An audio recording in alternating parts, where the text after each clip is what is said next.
भाग्यशाली गुरुमुख सज्जन, आप सभी गुरुमुखों को इस राशि की ओर से श्रद्धा प्रेम भरी जय सैतन। जय सदानंद जी। दो चरण सरोज गुरु मुद मंगल आगारे, जैसे वत नर होत है भव सागर से पार। गुरु जी के सुमिरन मात्र से नाशत विघ्न अनंत, तासे सर्व आरंभ में ध्यावत है सब संत। आप प्रगटे इस जगत में जीव काज सुधारने, शब्द नाम बनाए सुंदर दुखित जीव उबारने। नम्रता और दीनता से भेंट सतगुरु लीजिए, मैं हूँ शरणागत तिहारी दास अपना कीजिए। मैं हूँ शरणागत तिहारी चरणों में रख लीजिए। दंडोत वंदना मेरी बारंबार, चरना तेरे विच सरकार। दासन दासी ते रखना सदा अपनी कृपा आशीर्वाद, अपनी दया आशीर्वाद। सौभाग्यशाली गुरुमुख सज मंडली, अपने समस्त चित्त वृत्तियों को एकाग्र करते हुए अपना ध्यान अपने मन मंदिर में श्री परमहंसों की ओर लगाते हुए श्रद्धा प्रेम सहित मीठे स्वर में बोलिए जयकारा। बोल मेरे श्री गुरु महाराज की जय।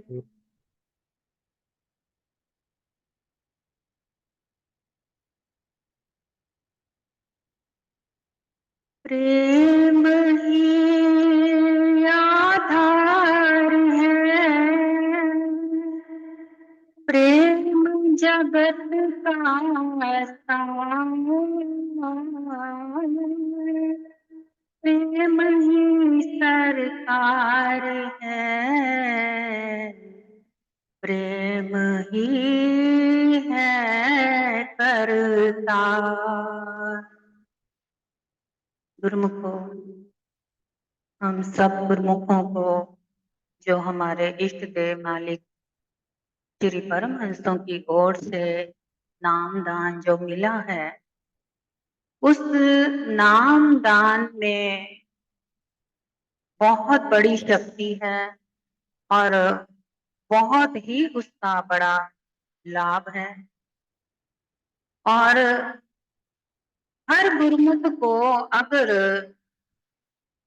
ज्ञान मिलता रहे सत्संग द्वारा या किसी किताबों द्वारा, तो उस ज्ञान में से ही आप अपना सच्चा भाव जागृत कर सकते हैं और भक्ति के आप आसानी से भक्ति की कमाई करते हुए भक्ति पथ पर चल सकते हैं।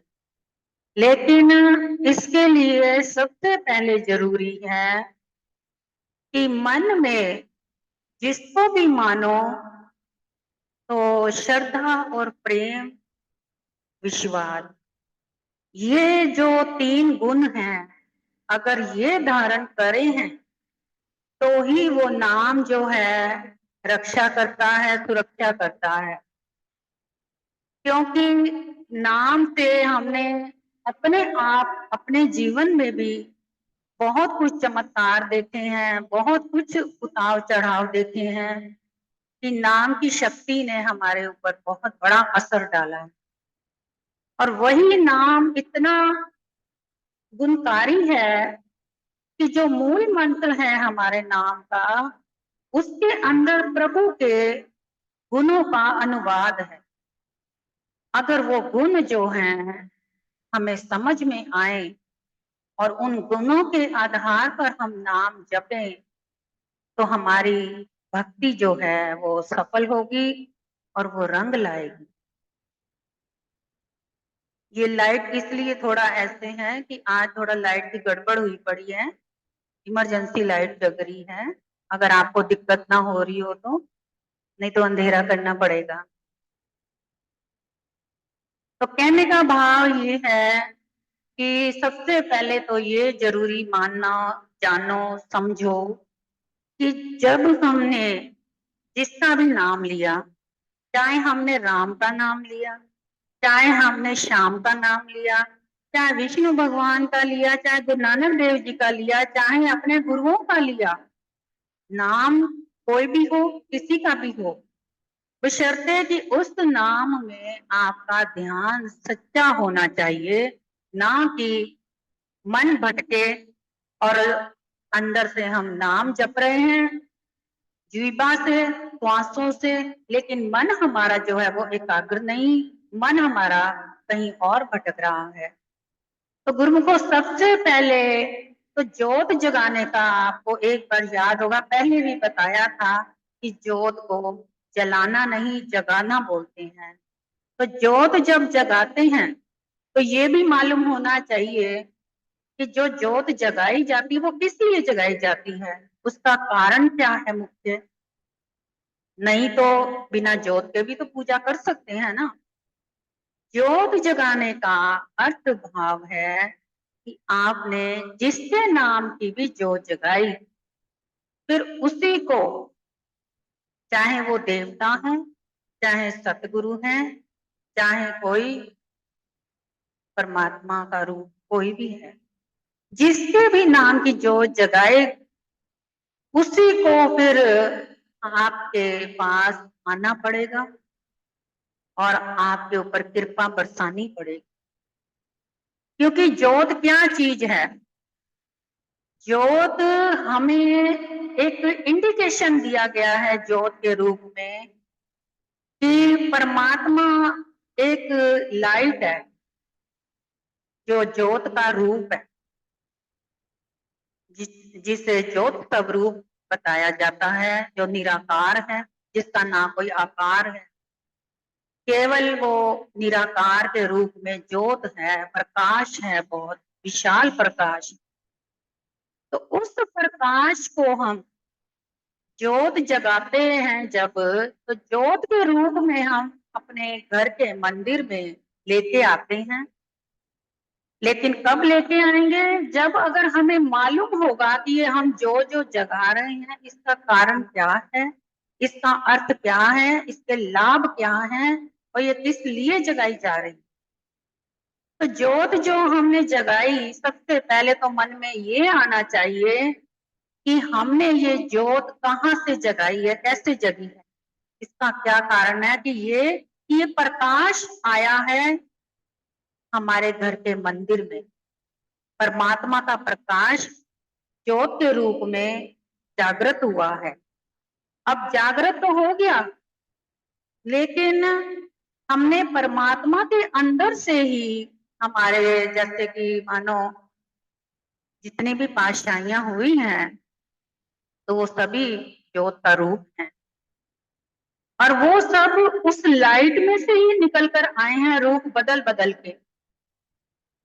अब हमने ये देखना है कि हमने अगर जैसे कि मानो कोई कृष्ण भगवान को मानने वाला, कोई गुरु नानक देव जी को मानने वाला, या कोई राम को मानने वाला, या गुरु को मानने वाला, जिसको भी मानने वाला है, उसने जब जोत जगानी है उस वक्त ध्यान क्या करना है, जिसको मानते हो उसी के नाम की जोत जगाओ, ये सोचते हुए मन में विचार लाते हुए कि ये जो जोत है ये उसी का रूप मेरे घर में प्रकाश कर रहा है। अब इस ज्योत जगती हुई के सामने बैठ करके आप चाहे विनती करें, अपनी अरदास लगाएं, ज्योत में परमात्मा के रूप को देखें, अपने सतगुरु को देखें, उनको महसूस करें कि जो ज्योत का प्रकाश है, ये मेरे सतगुरु दाता दीनदयाल जी आए हैं। आपने कई बार गुरुमुख को एक चीज और भी नोट करी होगी कि जब ज्योत जगती है ना, बाद में काफी देर तक जगने के बाद उसमें कुछ ना कुछ बनता जरूर है।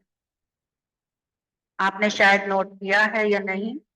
आपको ये बता दें कि जो भी ज्योत के अंदर बनता है इशारा, वो आपका इशारा आशीर्वाद का होता है। जिसके नाम की ज्योत जगी है, उसी के नाम का, उसी के हिसाब का आशीर्वाद बनता है। किसी के अंदर आधा चांद बनता है, यानी कि कई बार तो उसमें चांद तारा भी बन जाता है, कई बार फूल बन जाता है, और कई बार प्रभु के हाथ का आशीर्वाद बना हुआ होता है। तो जब वो बनता है तो इसका मतलब क्या है कि हमारी ज्योत जो है प्रभु को स्वीकार हुई है। हमारी अरदास भी स्वीकार इसी प्रकार से हो रही है जैसे ज्योत स्वीकार हुई। गुरुमुखो, एक सच्ची घटना आपको बता दें कि अभी ये जो 2025 चढ़ा है, तो जनवरी के महीने में आपने सबने सुना भी होगा कि बाहर के देशों में, यानी जहाँ शिकागो है, वहां पर बड़ी भयंकर आग लगी थी। कितने घर तबाह हुए। जितने भी अच्छे से अच्छे सेलिब्रिटी थे, सबके घरों को कोई नहीं बचा पाया। चाहे कितने मर्जी उनके इंतजाम रहे हो, कुछ नहीं बचा उनका, सब कुछ उजड़ गया। अब उसी इलाके में कोई गुरुमुख जन रहते थे जो अपने गुरु पे अति विश्वास और श्रद्धा रखते थे। अब जो सेलिब्रिटी थे, उस वक्त उनको बोला गया कि अब जब आग नहीं बुझ रही, नहीं शांत हो रही, तो इसको अब एक ही रास्ता है जो आग से हमें बचा सकता है। क्या?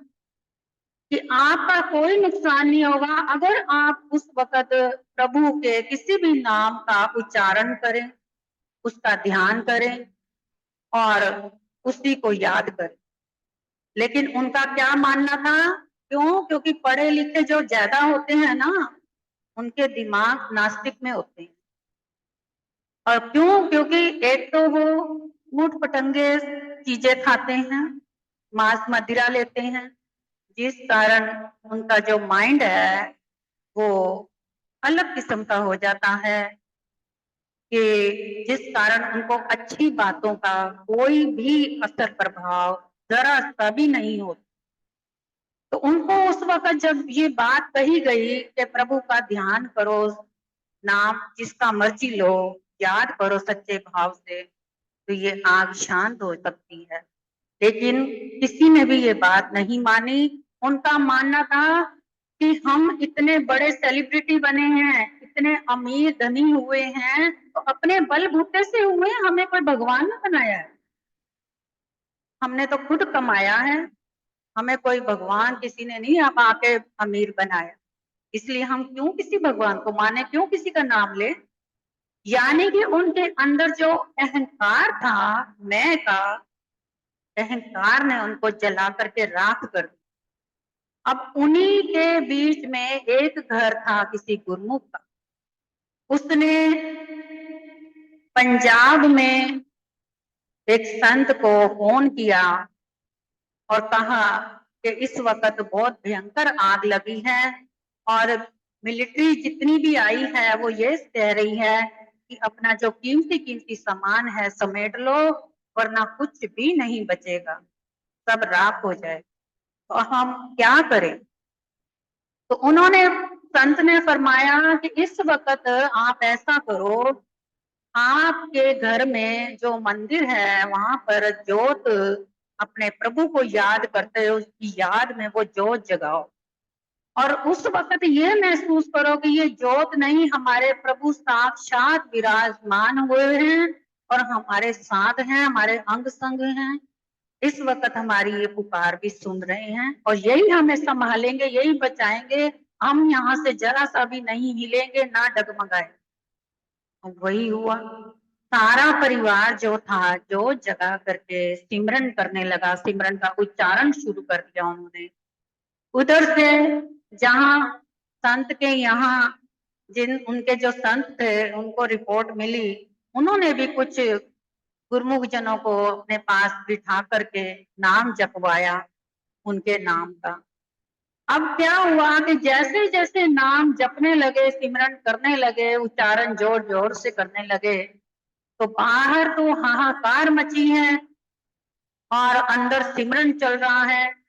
तो जैसे ही सिमरन की वहां पर वाइब्रेशन तैयार हुई, तो वो जो आग ने क्या किया कि जो आग इस तरफ आ रही थी वो इस तरफ को चली गई, यानी कि आग ने अपना रुख ही बदल लिया। तो किसके प्रताप से? नाम के गुण के प्रताप से। क्योंकि नाम के अंदर गुणों का अनुवाद है। वो क्या है कि प्रभु तू ही तू है, हर तरफ हर जगह, आकाश में पाताल में, जहां देखूं तू ही तू, तू ही तू हमारा रखवाला है और तू ही हमें संसार में लाया है, तू ही हमें बचाने वाला है। अब उनके अंदर भाव सच्चा था, प्रेम सच्चा था, श्रद्धा थी। उन्होंने प्रेम का ही आधार लिया, प्रेम को ही साकार किया प्रभु के प्रति और प्रेम में ही करतार को जागृत किया। और वहां पर करतार ने आकर के अपना चमत्कार किया कि आग का रुख बदल दिया। और देखो वहां पर जितने भी घर थे, बड़े से बड़े कोठियां, जितनी भी गाड़ियां, कीमती से कीमती, हर सब कुछ जलकर राख हो गया। लेकिन वो जो घर था गुरुमुखों का, वहां पर एक आंच भी नहीं है। तो ये है नाम का प्रताप। और ज्योत जो है, जब जगा रहे हो, आप कहते हो ना कि हम घर में जब परेशान होते हैं तो हम क्या करें? जब आप परेशान होते हो ना, तो आप अपने प्रभु के नाम की ज्योत जगा करके ज्योत के अंदर देखो और बोलो, अपने मन ही मन में बोलो, चाहे जुबान से बोलो। वैसे तो बोलने की जरूरत नहीं है, केवल भाव ही रखने से बहुत कुछ होता है, प्रेम का भाव, सच्चा भाव। क्योंकि बोलने से कोई इतना नहीं होता जितना भाव रखने से होता है। बिन बोलिया सब कुछ जानगा, इस आगे कीजिए अरदास। कि जो बिना बोले ही, जो हमारे अंदर खुद विराजमान है, जो बिना बोले समझ रहा है, जानता है, आखिर हम उसके बालक हैं। वो हमें नहीं समझेगा, हमारे दिल की नहीं सुनेगा, तो भला कौन सुनेगा? तो इस प्रकार से उसके आगे आप चाहे मौन होकर के भी केवल प्रेम के अश्रु बहा लें और सच्चे भाव से अपने अंदर की कशिश से उसको इतनी खींच डालें कि उसको अपना लोक छोड़ करके इस लोक में आकर के आपको बचाना पड़े और आपके सारे कार्य भी संवार सके। इस प्रकार के आपके अंदर जोश होना चाहिए उसको पुकारने का, उसको बुलाने का, उसके आगे बात करने का। तो देखो क्या से क्या नहीं होता। क्योंकि इस दासी ने भी अपनी उम्र इतनी गुजारी है, इस प्रकार से नहीं, क्योंकि बहुत कुछ हमने भी नाम से पाया है और नाम से ही जीवन अपना चलाया है। और ये नाम ही हमारा सब कुछ है, हमारा जीने का आधार है। तो उम्मीद करती हूँ गुरुमुखों कि आप सब इन वचनों को याद करते हुए अपने घर में जब ज्योत जगाएंगे, तो आइंदा ज्योत में आप प्रकाश में अपने प्रभु को पाएंगे और अपनी अरदास जो भी है वो लगाते हुए ध्यान में, प्रेम में, तो अश्रु बहाते हुए अपनी अरदास प्रभु से पूरी करवाएंगे। तो श्री गुरुमय जी आपको सब गुरुमुखों की आस, फरियाद सब कुछ पूरी करें। श्री गुरुमय की दुआ आशीर्वाद आप सबके हमेशा साथ बनी रहे, आपकी झोलियां भक्ति भाव से भरती रहे। बोलो जयकारा बोल मेरे श्री गुरु महाराज की जय।